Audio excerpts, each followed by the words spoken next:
In a time and place when you can work from anywhere. Two ladies in their mid to late 27s have decided to. And they're calling it workationing.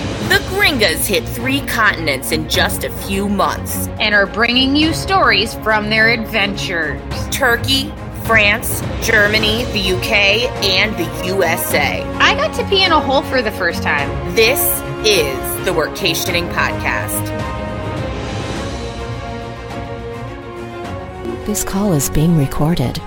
I hope it records that this call is being recorded. Because I think that would be a fun way to start the episode. Well, it's so nice to hear your voice. I miss you. I miss you too. So I guess we should let the people know that we were calling in from separate locations Yes, today. I know. Like, there's been so little time over the last 2 years that you and I haven't been in the same place. But we are currently, there's an ocean between us, my Gringa. I know. I miss you. When are you coming home? So very soon. So Kelly went home for the holidays, and I decided to stay in Amsterdam, although I did take a detour out to Germany, which we're going to talk about because this is the travel episode. Woo! Yeah, I feel like we're long overdue on this one. Because we've gone places, and this is supposedly a travel podcast, Cal. I know, allegedly. I do remember a time where that's what we talked about. 2018 was a weird year, and we definitely, I love that we spent the year in Amsterdam and had such a fun time, and we're going to tell you guys more about that. But traveling's our bread and butter, so we thought we'd let you in on what we've been up to. Because we have been to some places. I went to Turkey, which was pretty cool. Yeah, that's a cool one. And you need don't you need a whole visa for that? You can't just show up. Yeah. So fortunately, Nico took care of that for me. And all of a sudden, he presented me with a little slip of paper that I was to insert into my passport.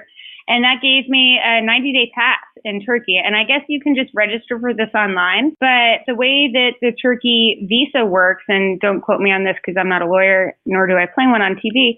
But if you register for your 90-day visa and then you stay for 89 days, you can pop out, get another visa, and then do a visa run for 24 hours. And as long as you're outside for a full, 24 hours or a different date stamp in your passport, then basically, from what I understand, you can live in Turkey forever. You just need to bounce out every 90 days so that you can renew your visa. But I think it's good for the people to know that it's an option. Yeah, no, that's super cool because I think what a lot of people don't realize when they pop over to the EU is that you can only be there. You don't need a visa, but you can only be there for 90 days out of 180. And if you only have say 1 day left, then you have to leave. And if you leave for 10 days, then you've bought yourself another 10 days, but it doesn't reset like that. Right. It seems to reset in Turkey, which was a fun FYI for me because try that in the States. I don't think the US is going to let you play that game. No, I don't think so.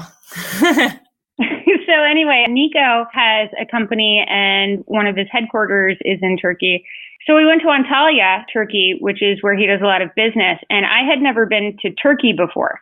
And I was surprised because people were asking me, well, is it safe to go to Turkey? And I was like, oh, I don't think Nico would take me to Turkey if it was unsafe, which is what you said to me. And I've parroted back to people no fewer than a dozen times. So thanks for that line, Kel. You're welcome. I'm good for a good justification. You are, and you're a one-liner too, which I appreciate about you very much. So I'm like, I don't know.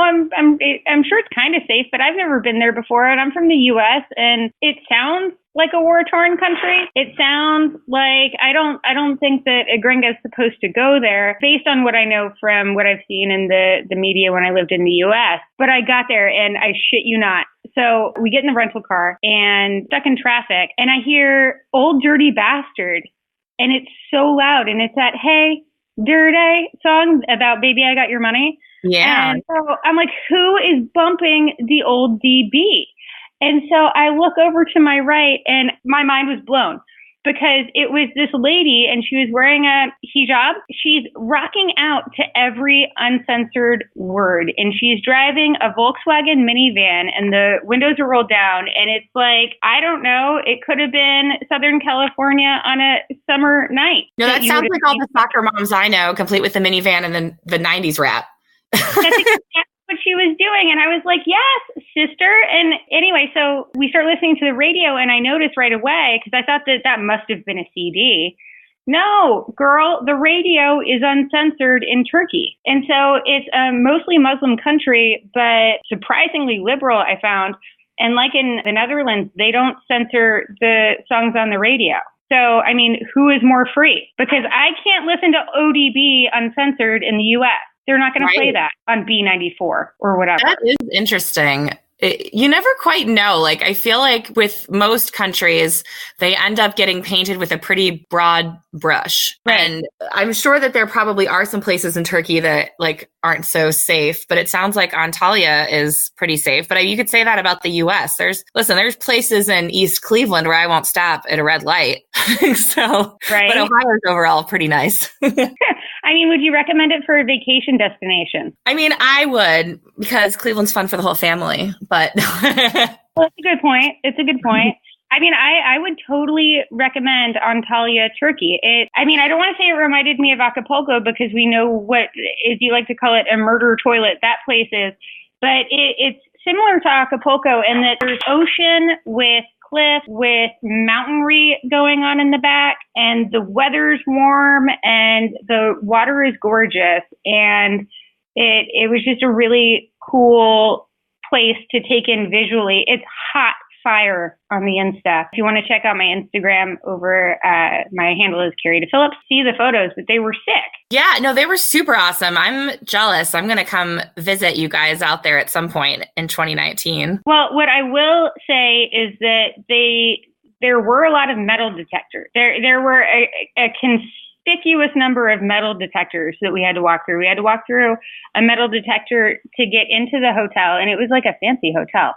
But we had to do that, and then we went to the mall to pick up some stuff. And getting into the mall, into the underground parking garage, they make you pop your trunk so that they can inspect it, and then they walk around with a mirror on a stick. And you might have seen it, the cops do it in the movies or something, but they do that number underneath your car to make sure that there's nothing, I don't know, hanging on your undercarriage, I guess. But so that's kind of unsettling, but it was kind of no big deal. The food is incredible. I can't say enough about Turkey, actually. I liked it a lot. Well, that sounds awesome. I can't wait to come and check it out. I know Nico loves it there, and he's got good taste. Yeah, he's been everywhere, and he's like, Antalya is pretty great.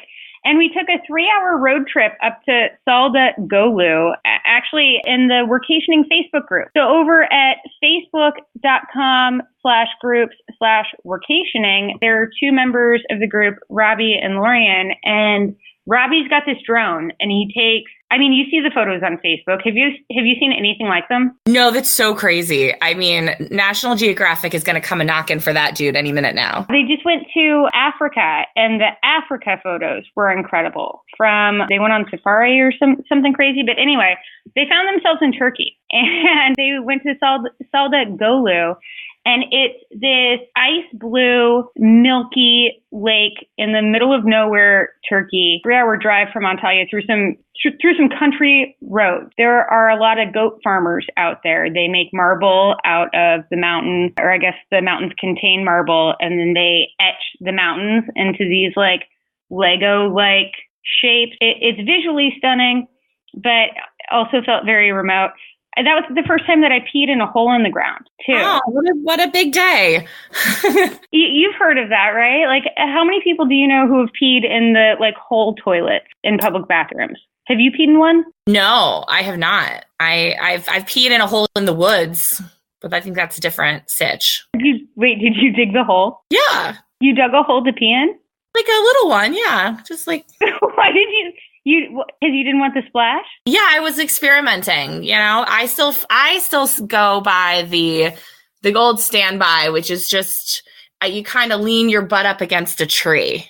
That's in my life, I found that to be the best way. I didn't realize that you could involve props in your wood peeing, and honestly, it had never occurred to me to dig a hole. Did digging the hole when you pee in the woods, did that reduce the backsplash factor? It did, but I think it was it wasn't just the hole, it was that I was working with kind of like a soft sort of soil. You want something that's going to be absorbent and not give you backsplash, don't pee on some leaves. That's a really good point. Actually, I was just thinking of leaves as you said that. Yeah, no, the leaves you're going to get splashback from leaves. You want an absorbent, soft surface. Good you want to avoid peeing on rocks. Yeah, what you're saying. That's going to be a night. Oh my God. Wait, so do you still dig holes? This is what I want to know. No, I mean, I've done it before, but I didn't feel like it was substantially better than just popping a squat. Okay. But I did the research. Well, you did the research, so I don't have to. So thank you for sharing your knowledge with me. You're welcome. My life has been enriched. What I'm good for. So I go to this bathroom, and it's a gas station bathroom. So I was expecting gas, what you might expect a gas station bathroom in the middle of nowhere Turkey to be like. And I had heard tales told of these, there's like footprints, and then there's a hole that you do your business into. And I had never encountered one of these in the wild before. So I go into the bathroom, and I see a hole in the floor. And I was like, oh no, something happened to that toilet and they had to take it out. Nope. What happened to that toilet? And then there was another stall. So I went into the next stall and I was like, oh no. It's a good thing you've been practicing those deep squats this year. I know. Oh my God. Yos would have been so proud of me. Now, fortunately, so here's a pro tip. If you're going to be in pee in the whole country, ladies, wear a skirt. I was wearing a long skirt and it made all the difference. Like 2 paths diverged in a wood and I chose to wear the skirt when I squatted to pee. And that made the difference from me having my balance. And you know how if you try and like pop a squat when you still have your pants around your ankles, how like sometimes maintaining your balance becomes real challenging. Happen. Right. Well, girl, you fall back on that and you're falling back on the hole that you know that people are not, they're sprinkling when they're tinkling, and I'm not falling into that. Yeah. You know? So wait. Are people, when they're wearing pants, are they literally just pulling the pants down? And then I would feel like I would need the pants to come off, but then like you can't take your shoes off. Like, oh God. Then you're the person being naked in the public bathroom. Right?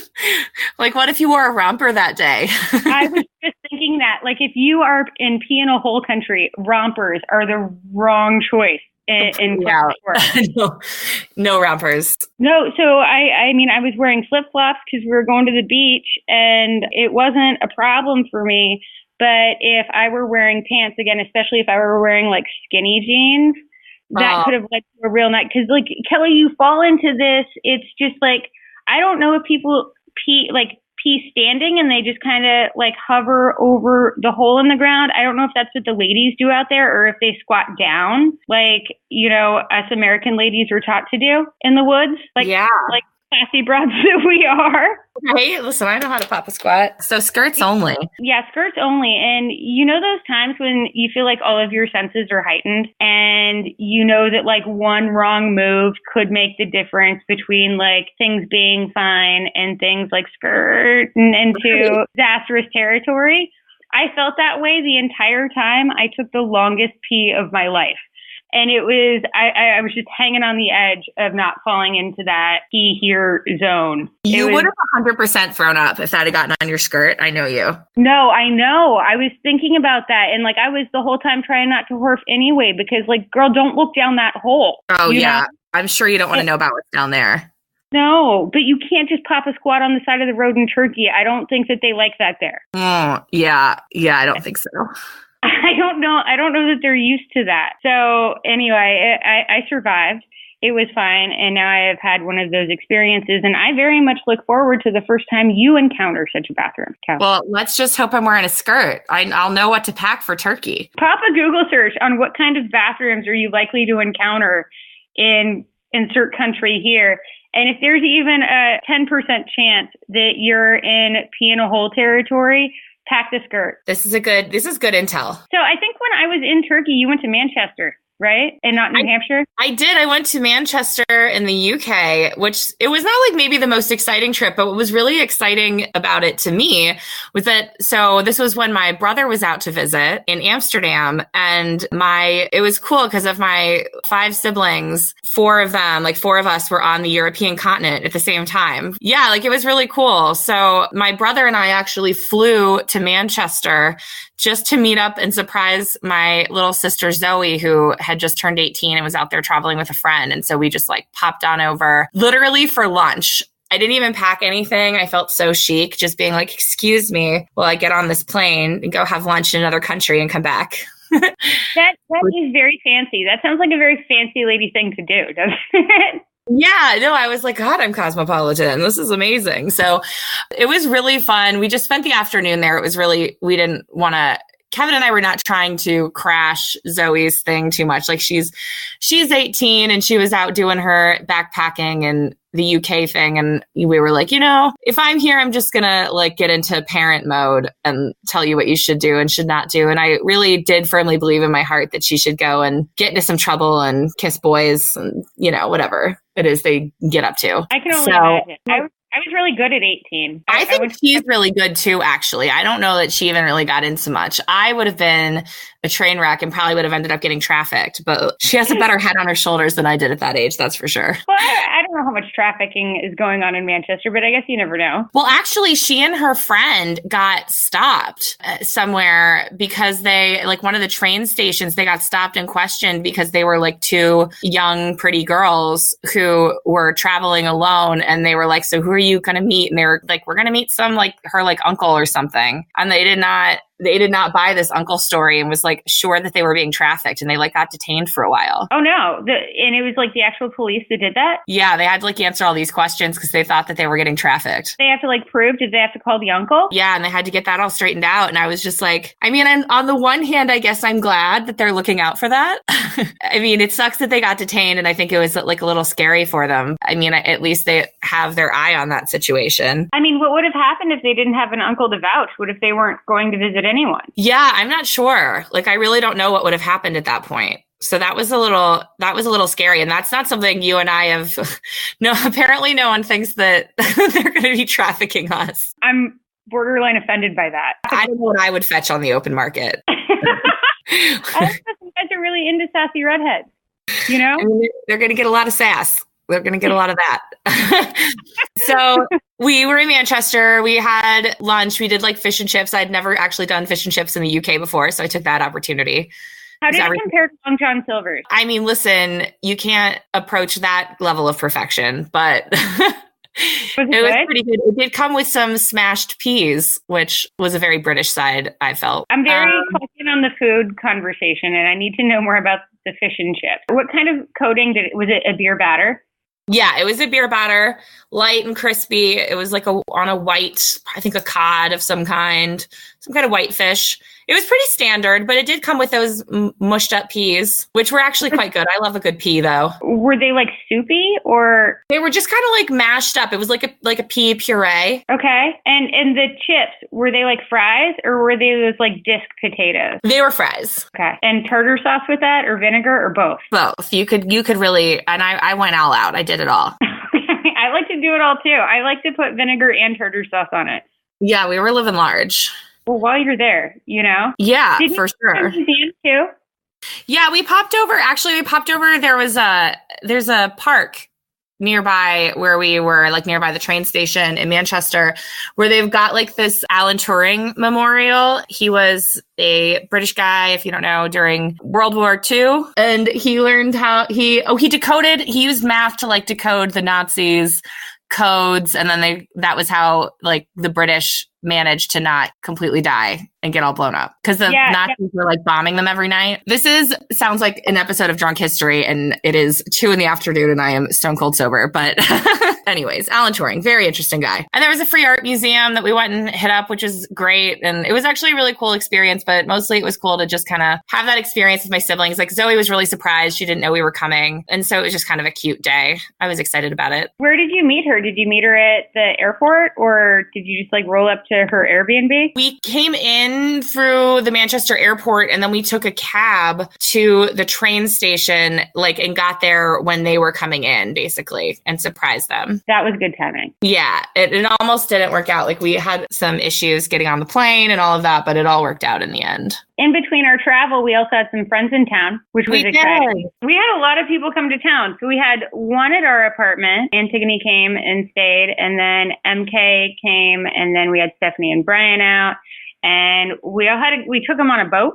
You have to go on a boat if you're in Amsterdam. Let's be real. Yeah, absolutely. So we've talked a bunch on the podcast before about kind of our international girl squad that we've been putting together over the last couple of years. And these were some of our prime members. We were super excited. Everybody's like either in podcasting or used to do podcasting. So like that was kind of cool. And we got to record a little bit together. And along with the girl squad, we got Brian, who we talk about sometimes. Brian edits the podcast, does an awesome job. Thanks, Brian. Thank you, Brian. And so it was super cool to get to, have everybody together and have an awesome time. I feel like we had some like really awesome conversations and just laughed a ton. It was a really, really fun trip. And then we headed out to Paris because there was a Janelle Monáe show that everyone had to see. And there was a really cool art exhibit that I think is going on until early January out in Paris, and I would highly recommend it. I'm going to butcher this. This is going to be so L'Atelier des Luminaires exhibit, I'm going to call it. And it was the most amazing light display I've ever seen. It was art timed with music, timed with lights, and it was an immersive experience where you're like sitting in this warehouse and the lights are going all around you, including on you. And so the story's being told on the walls in front of you and around you and on the pillars, and it's like scrolling across your body, and it was cool. 10 out of 10 would recommend. Yeah, it was really cool. I didn't make it on that trip. Somebody had to hold down the fort at Workationing HQ, but the pictures looked pretty baller. It was nice. It was a cool thing. Got to slap my eyes on the Eiffel Tower again, which is always a welcome sight. It's just like a romantic, cool city. Yeah, I love the Paris. And I mean, one of the coolest things about Amsterdam is, you can really go to Paris for lunch. Right. And you can get some work done on the train while you're going to your lunch, because the trains have Wi-Fi and are spacious. And I would rather travel by train than by literally any other method of transportation. Me too. It is by far the least terrible and the most humane way to travel. Like, you don't have any real responsibilities. And I like that about it. It's not like driving where you like have to make sure you know what you're doing. And like the seats are usually bigger than what you would get in an airplane. So you're not like you're just like not quite as crammed in, because they're not trying to get like every person that they possibly can into that amount of space. And there's a bar car, which is always nice. That's nice. Yeah, you get to walk around on a train. Train travel is usually cheaper. Also, it's so much greener to take a train than it is to take a plane. Yeah. Well, and security is much more chill. Yeah. Oh, God. You don't have to take off your shoes or right. your belt. Nobody pats down your top knot. And it's like, this is so much. You always get your crotch searched at the airport. Yeah, you sure do. I always, always, always do. Like, there's something about the shape of my body that I get dinged in the crotch region every single time. I'm laughing so hard because what I meant by that was you specifically get searched in the crotch region all the time. It's so funny that you were like, yes, of course everyone does. They're like, no, that's just, they really do single you out for that. I forget that it's not everyone. I'm like, what, do you not all get finger popped in line at security? Because I sure do. Like, it's really traumatizing. And it's just like, I know that it's going to happen every time. And there's just nothing I can do about it. I don't know what it is. There's something about that region. It's just like, there's something there, we think. For me, it's always my top knot. And it's not even a big top knot, but they always want to pat down my head, which is kind of like a weird thing. I mean, like, it's nowhere near as intimate as like the crotch pat down that you get. But it's still like somebody's touching your head. I don't like that. No, and I'm weirdly like fine with it now, with just getting groped. They're always like, do you want to go do this somewhere else? And I'm like, no, like, let's do this. Like, let's do it right here. You gonna feel me up? Yeah, well, please, I want more witnesses. Like, and on top of this is that like, I constantly am flying with stuff that I shouldn't be flying with. And like, just like accidentally. When I came back here, I was looking through my purse and like in my backpack, I had like 6 lighters on me and they didn't ding any of those. It's all pretend. Yeah, it's security theater. I mean, I went on a picnic and I brought my backpack And on this picnic, there was cheese. And I'm not the kind of lady who has a cheese knife laying around. So I brought it was a decent enough size knife to cut through a wheel of cheese. And then after the picnic, I put the knife in my backpack and then forgot about it forever. And I went on several international flights with a straight up kitchen knife in my backpack, and nobody said anything. You can believe that they took my sunscreen, though. Yeah, like they're on high alert for shampoo bottles. Especially if they're expensive. Right? No, they always take my expensive stuff. I hate it so much. And it's ridiculous. Like you even just watch them sitting there. Somebody's sitting in a chair like that. And I know that they switch them out pretty often because of this, but you can't even switch them out often enough. Like if you're just staring at a screen, looking at everything that's in everybody's suitcase, I guarantee you within like 5 minutes, you aren't seeing shit, you know? Like the human attention span just is not, like, it just doesn't work that way. Well, and then have you ever peeped a look at what those screens look like? Tell me, there's not something in everyone's bag that looks a little dangerous. If you want to get on the pull this out of line and let's go through your stuff pick, you know? No, for sure. it's ridiculous. It's just like a completely pointless exercise that makes everyone think that maybe they're safer, but I can't imagine. I would love to know for real, how many actual terrorists the TSA has ever stopped. I think that it's none. I think that we know that, and the answer is zero. The closest was the guy that tried to light his shoes on fire, but from what I understand, and don't quote me on this, FBI or something kind of groomed him to do that. Also, I guess he was it wasn't really that dangerous. I don't know. That's why we have to take our shoes off now. So thanks, Guy. I appreciate that. Right? I love getting my socks all over it. And I can't even think about it. It always grosses me out. Well, and if they caught somebody, don't you think that they would really push that press release out? I feel like we'd be hearing about it. Yeah, you would think, but I don't think they've liberated a bunch of water bottles and bottles of expensive shampoo is what they've done. Theft is also a problem with the TSA. They're our favorite people, you can tell. Yeah, they will take it from you one way or another, you know? No, I don't even feel like I need to be that polite to them. I'm just I don't know what dark night of the soul brought you to this place in your life, but I think you should reconsider what you do for a living. You took a wrong turn somewhere and you ended up here to ruin all these people's day. I think any job, that's got to be a really shitty job too. I'm sure that it is. I'm sure that it's the worst. And you can tell because they're all real cranky. That's true. They're never happy. Oh, God. Anyway, so train travel circumvents basically all of this. And so obviously Kelly and I are big fans of taking the train whenever possible. I got to take a lot of trains recently because I went on a 3-city German Christmas tour with my aunt who came to town. How was that? Did you guys have a good time? Yeah, it was a really good time. I didn't know. So she booked this through a travel agent. I didn't even know those were still a thing, but okay. No, that's what I said too. So she emails me and is like, "Hey, Carrie, I'm coming out to visit. Gonna hang out in Amsterdam for 5 days, and then let's do 3-city German Christmas tour market." And I was like, "Okay, Christmas market tour rather."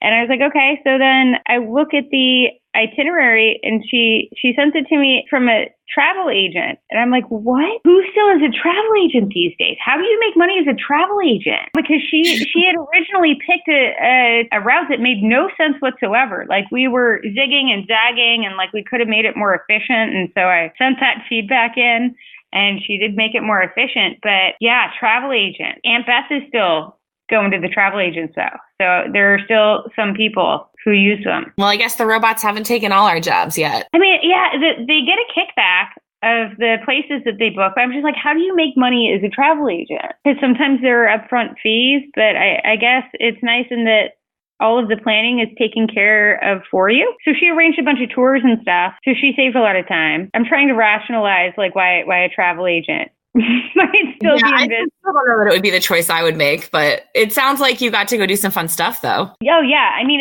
I'll say this. If you want an all-in-one solution, if you want everything to be planned and taken care of for you, it's great because there was somebody there. I had somebody when we got off of the plane because we flew to Berlin and then we went to Nuremberg and Leipzig and Munich. And so at every stop when somebody would pick us up, I got to have the experience of a guy in a suit holding a sign with my name on it. Ooh. Right? I've never had that before. That is fancy.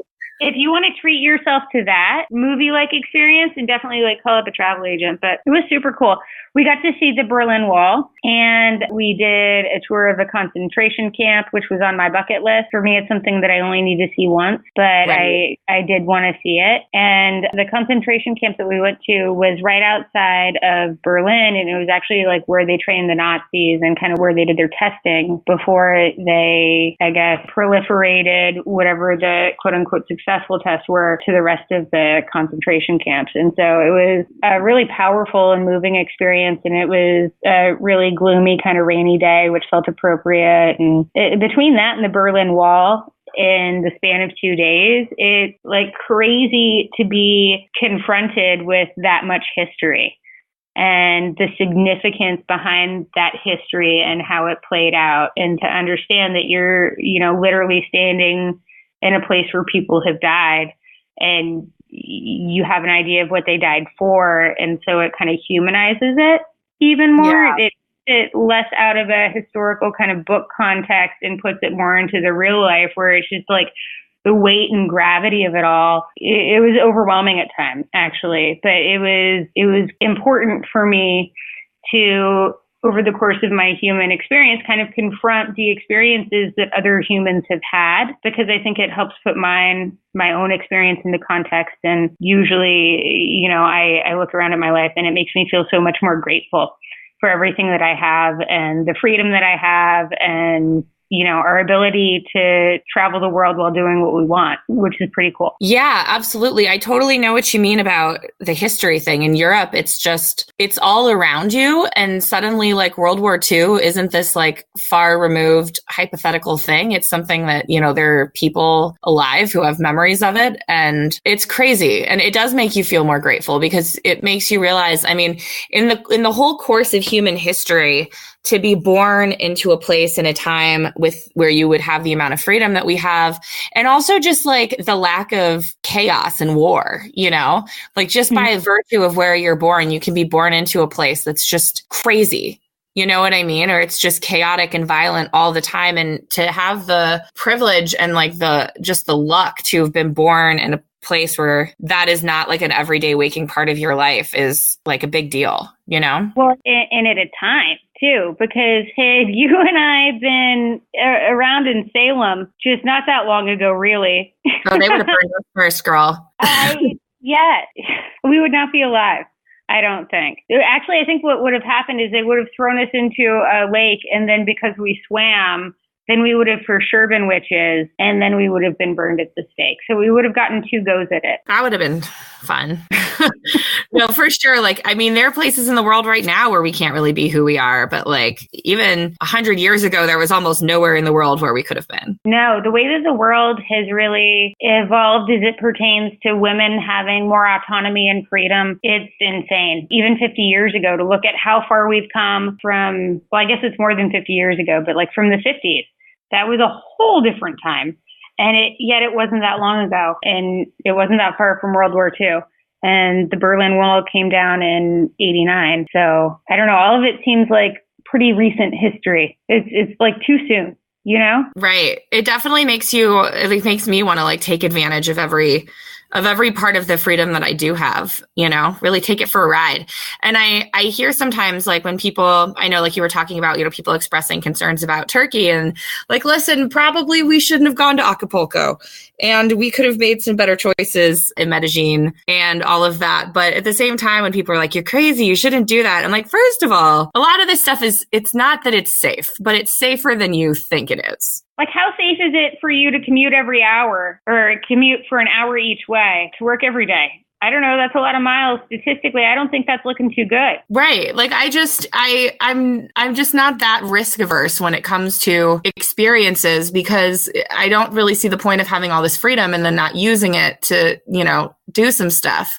And listen, the Reaper could find me on one of these trips, one of these days. But I mean, we've talked about this, I think, even on the podcast before. Like, just know that if that happens to me ever, that I don't regret it. Right. And at some point, that Reaper's going to find you anyway. Right. You can just choke on something while you're alone and it's good night, have nightmares about that, about choking while alone. You and I talked about this. I think that this is a common thing for people who live alone. Yeah, no, I'm always afraid of like I'm going to choke on something. Like that's the big one. I always keep an eye on the Heimlich chair, you know, like in my mind, I always know in the room where the Heimlich chair is.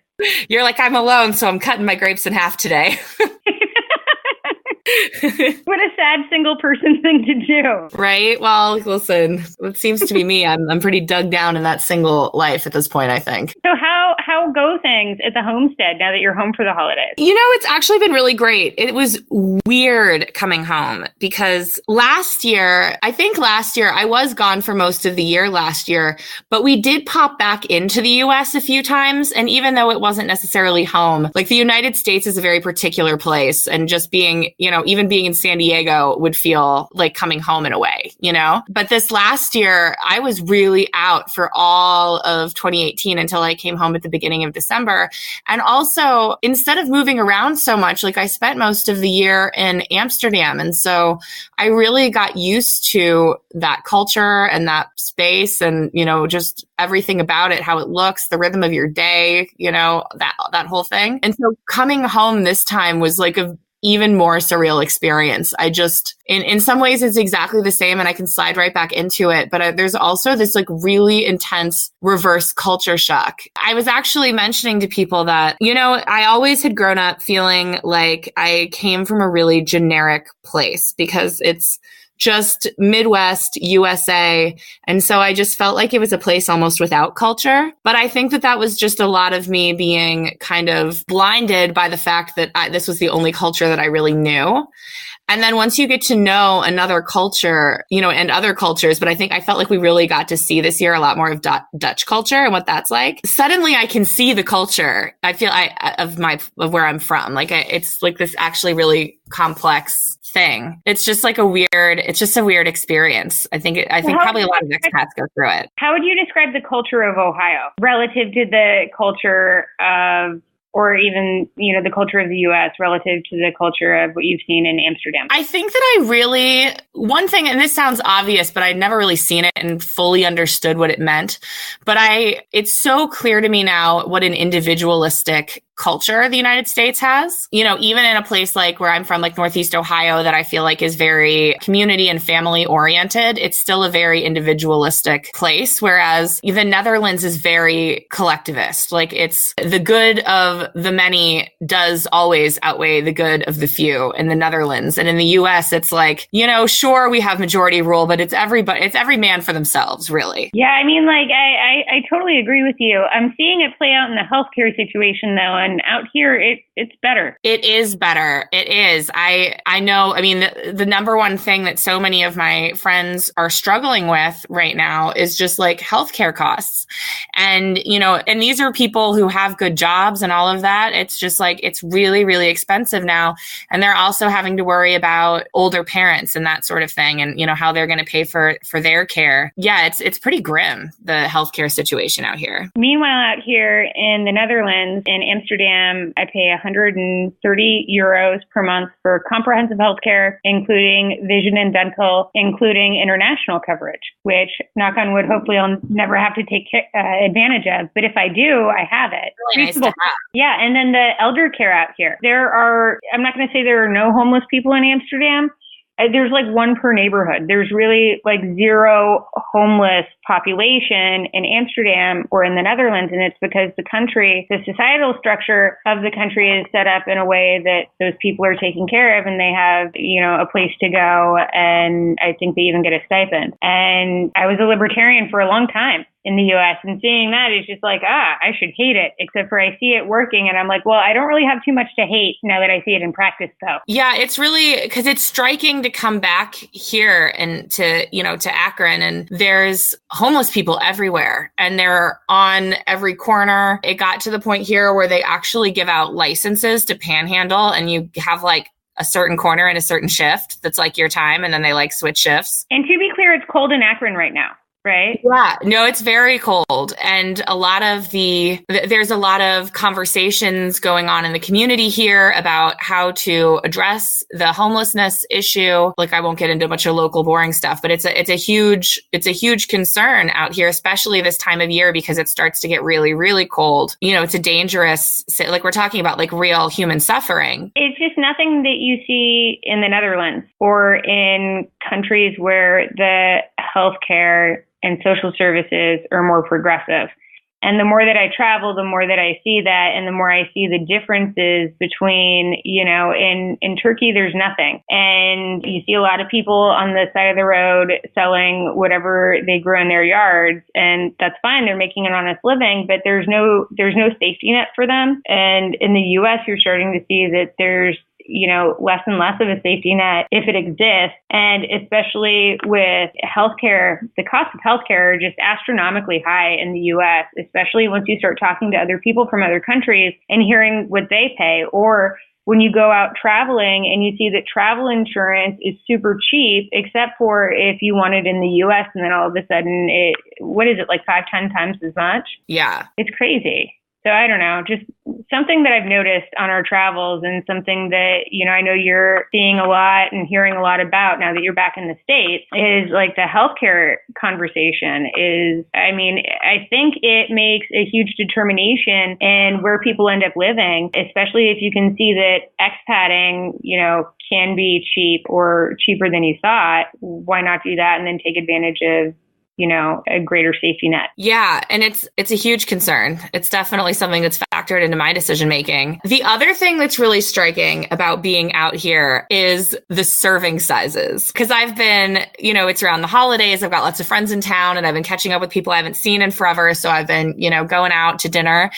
And it's shocking. Like, even just going to places, because there's all these, you know, all these places in town and stuff where I'm like, because we've made no secret of the fact that we have not been the biggest fans of the food in the Netherlands. No. There's a lot of places back home that I really wanted to, you know, I'm like, oh, I got to go there and eat this or whatever. And even just going, part of it's that I used to be, as we've discussed, like 100 pounds heavier than I am now. And so I'll go to one of these places and order what I would have ordered before. And girl, I can't even eat like a quarter of it. I'm just like, it's too much food. But it's also just like, when the other night I was out with some friends, and what I wanted, we had already done a few appetizers. And what I wanted was this like blackened shrimp taco thing that was on the appetizer menu. And so I asked the waitress, I was like, so can I just get this as an entree? And she was like, well, I don't know if that's really big enough. It's just like 3 little tacos. And I was like, all right, well, I guess I'll get a half a wedge salad also. And so she brought all this food out. They were 3 completely full-size tacos. I don't know what she was talking about. And it came with also a side of chips and guac. And then this half wedge salad, which was like the biggest wedge salad I've ever seen. I was trying to order skinny, you know? Right? She probably thought you were ordering skinny. I mean, like, did the people around, did they eat everything? Have you been watching people like eat everything on their plate? Yeah, it's just a weird situation. And it's weird because I didn't realize how pervasive the food culture is, because for instance, in Amsterdam, people go out to dinner all the time. Like, going out is a big thing. And that's what that's what you do, especially in the winter when it gets like so dark and cold and whatever. And so everybody goes out all the time, but it's just like the portion sizes are just not that way. Would you say that like the portion sizes that you would get, let's say you order an entree in standard restaurant in Amsterdam versus you order an entree, like, what do you want to compare it to? And then tell me how much bigger it is in the US. It's like twice, right? It's like usually twice as big. It really is. And also it's just the culture around it. You know, in the Netherlands, like, people go out and we'll get only like every once in a while. And it's when we go to that Italian place we love. Right. Oh, yeah. Then we order fat. We can't. Yeah. And we're like appetizers, entrees, dessert. But I mean, first of all, we do that. That's the other thing, is in Europe, if somebody's going to go out and have dinner like that, that is a 4 or 5 hour dinner. Yeah. And they keep you there for 4 or 5 hours. Like, our favorite Italian place that we're talking about is called Do Napoletani. And if you are in Amsterdam, you must go check it out. Heidi and Nunzio will hook you up with the best Italian. I didn't even think I liked Italian food until we just ended up there one day, and now we go there all the time. Right. And we get pasta there, but tell me that there's not a pasta portion here is 3 times as much as that. Easily. No, I totally agree with you. Yeah, in the U.S., if you order a pasta, you're getting a vat of pasta. You're getting like a 55-gallon drum cut in half filled with pasta. Yeah, and it's also just the stuff that's on the menu. It's like so decadent, and then the serving sizes are so big, and then everybody does like appetizers, entrees, desserts, but that's not over a 6-hour, 5-hour or something dinner. You know what I mean? Like that's over. Like we're doing this in an hour and a half, 2 hours. And it's just like the rhythm of it and just the amount of it. And it's all too easy to slip back into it. And like, I really have to keep my eye on it. But just the way that everything is centered around food is really striking when you've been out of it for a while. How have you been maintaining your diet and exercise program? You've been hitting the gym, right? I have been. I've actually, because I've been splitting my time between Akron and then I've got family down in Athens, Ohio also. And so I got like a short-term gym membership up here and down there. So that's good. You have concurrent gym memberships is what you're telling me. That's the level of dedication that I have. Well, it's just because I'm trying to just like, I'm just trying to hold off the holiday onslaught at this point. Like I'm just doing what I can. And then after the first of the year, we're going to really pull some shit together because I've just been going out so much, you know? But so I like hitting the gym is just like, that's the least of what I can do at this point. Yeah, but I've just been going slow. Like I've just been like ordering less than I think that I want because I'm just still not used to how much food it is. And I'm just trying to be like really conscious of when I am full and when I am just sport eating because it's delicious, whatever it is. Because it's all good. The holidays have not been kind to my waistline. I got to tell you, it started. So Nico and I flew out and we did a Boston, New Hampshire, New York City tour over Thanksgiving. And Nico had never had Thanksgiving before. So, of course, we ended up having multiple Thanksgiving dinners, as you do when you're traveling and visiting multiple people. So there was that. And then we rolled right into Christmas and the Christmas leckers out here. Lecker in Dutch means tasty. So the Christmas tasties are, they're the best food I've had out here all year. And so I've been feeling a little snacky. There have been some cheese plates. And so I need to get back on the horse myself for 2019. And I'm just like, I think for the new year, new me, I'm going to reinvest in maybe looking into at least a personal trainer. Because when there's somebody watching over you, you go to the gym a lot more. Yeah, I've been thinking about investing in that in the new year. I've been doing a pretty good job because I'm finding that I'm actually missing the physical activity. Because that's the other thing is that in Amsterdam, I would walk a lot, but here It's just like I'm constantly in a car and my body just feels kind of stiff. And it actually feels amazing to go to the gym and put in a couple miles. And, it's just like, because my body's gotten used to being more active. I didn't even think about that, but you're right. When you go to the US, like you drive down the street. Yeah, you don't walk anywhere, like at all. Like I was out with friends and we were going to go, we were at a restaurant and we were going to go to a bar that was like, I don't know, 6-7 blocks away. And everybody was going to like move their car. I was like, no, guys, we got this. Yeah, I don't think we're going to need the trunk space on this, Like I promise you that we can walk 6 blocks. It's going to be fine. We still have even more holidays to go. We're dead center in the middle of the holidays. So I'm looking forward to that. I've been making a lot of calls to friends and family, actually. You'd be proud of me since you've been gone. I've been reaching out. I've been sending some, hey, how you doing messages. Just thinking of you around the holidays. Hope you had a great year and that you kick ass in 2019. I think it's a great excuse, the end of the year, to like reach out to some people. And especially since I had that friend commit suicide this year, I've been trying to be more aware of staying in touch with people and checking in with them. And so that's been on my holiday to-do list. And it's something I want to focus on more next year too. But I know that that's something you and I have talked about. And thank you for inspiring me to do that more. Yeah, it's been a great thing for me. Being home has been really great. And I've been trying to, maintain those relationships better. I know, like, it's so funny because the way that we started workationing was when we started January 1st, 2017, like exactly 2 years ago. You and I were having conversations like this on the phone about leaving, and we've had these crazy 2 years.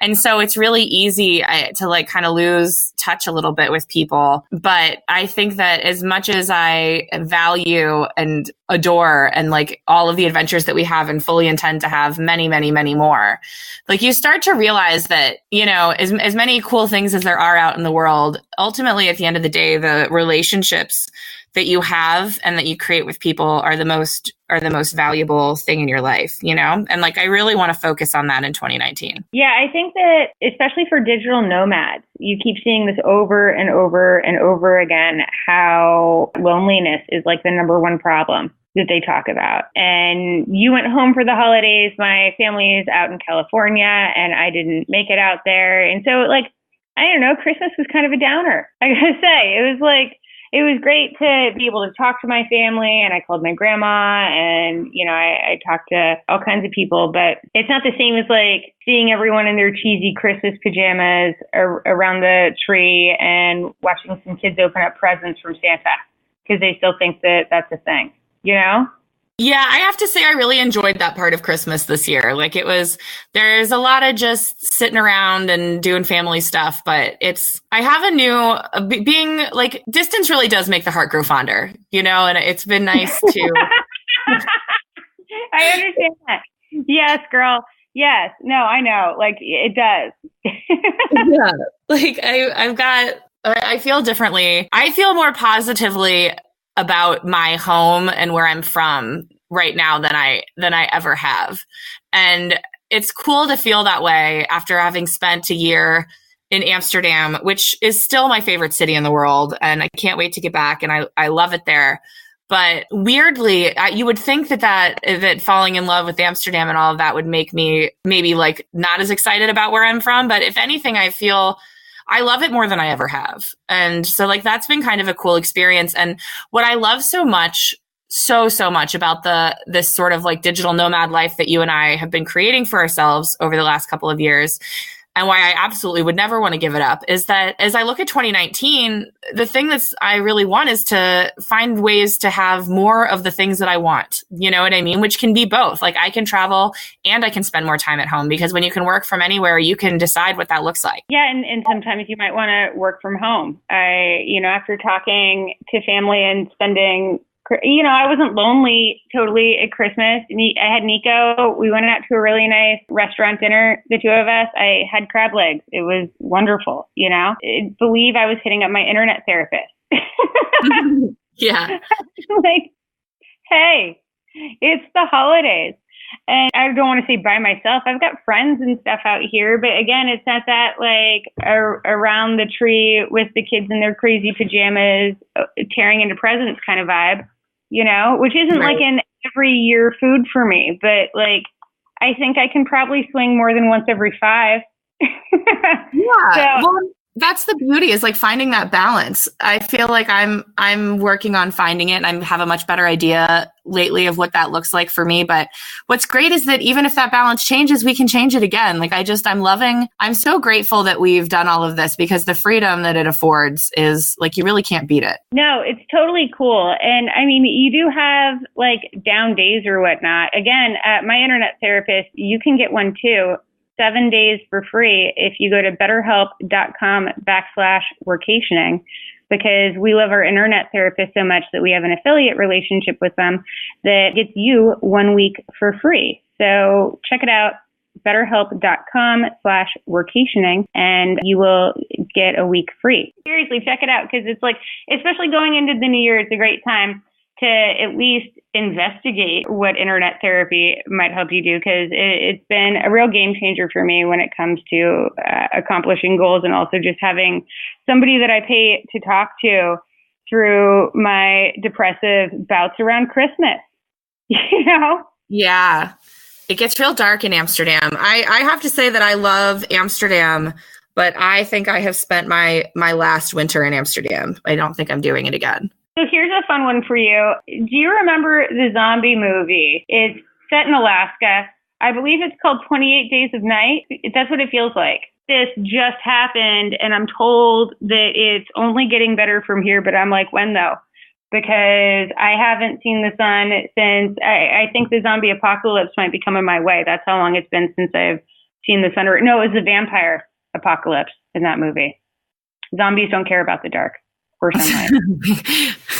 Right? Yeah. I mean, it's a crazy experience because even like believe that Northeast Ohio is not like a sunny location this time of year, but there is just noticeably more sun.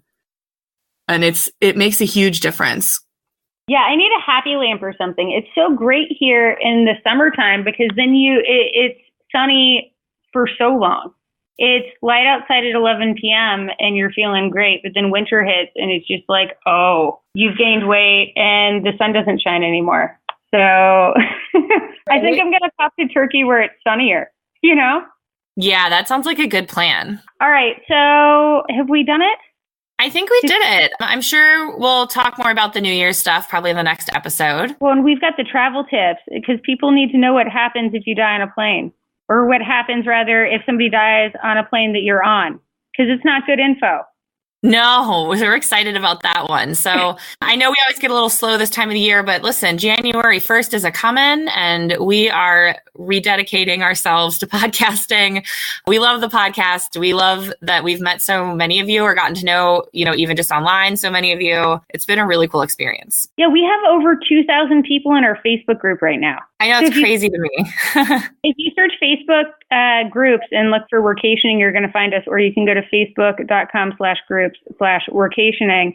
And we've got a pretty killer community over there that sprang up pretty quickly. I'm psyched about it. Yeah, it's really, really cool. And you can learn more about working remotely and being a digital nomad. And so whether you already are one or if you just want some inspiration or tips on how to make the leap, we've got all of that over there. And there's a lot of really smart, cool people in there. So definitely check it out. Okay. So I think we done did it. We did this thing. Well, I miss you, Gringa.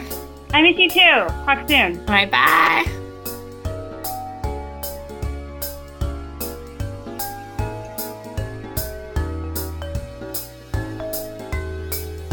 This has been another episode of the Workationing Podcast. If you like what you've heard here, please consider donating at patreon.com/workationing. That's patreon.com. All proceeds will go towards funding our bucket list items. To keep up with us in real time, follow us on Twitter, Facebook, and Instagram, all at Workationing. Or on our website at, you guessed it, workationing.com. That's workationing.com. And don't forget to subscribe to the podcast so you never miss an episode.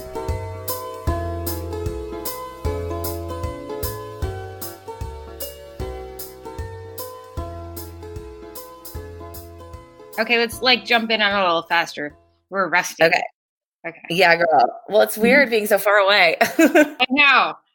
Okay. We're doing this across an ocean. It takes a second.